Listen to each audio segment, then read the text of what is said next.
নমস্কার আমার কাছের মানুষজন, আপন মানুষজন কেমন আছেন? আশা বিশ্বাস করে খুব খুশি আছেন। নতুন আর একটা ভিডিওতে আপনাদের জানাই সুস্বাগতম।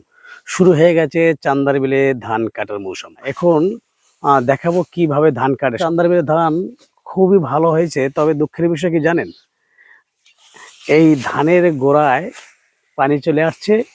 এই ধানটি হয়তোবা মালিক কয়েকদিন পরে কাটতো, কয়েকদিন পরে কাটলে ধান আরো ভালো পাকতো, ধান আরো বেশি ফলন দিত।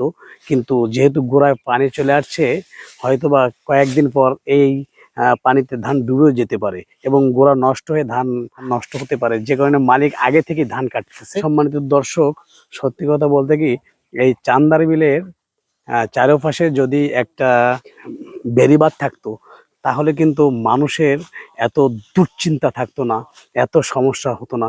সম্মানিত দর্শক দেখেন, আসেন, এই দেখেন পানি, এই দেখেন পানি চলে আসছে, দেখছেন পানি চলে আসছে। এই পানিতে ধানের গোড়া নষ্ট হয়ে যায়, ধানও নষ্ট হয়ে যায়, পানিতে প্রচুর চুলকায়। দর্শক, আমি একটু কাটার চেষ্টা করছি।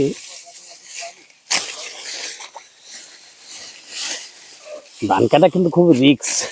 এটা যদি ধানে না লেগে হাতে লাগে, আঙ্গুল শেষ, হাত শেষ।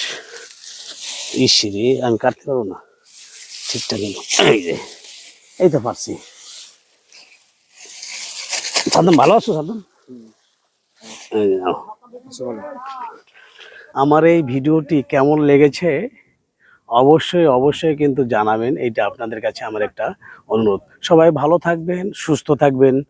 দেখা হবে নতুন কোনো ভিডিওতে। ধন্যবাদ।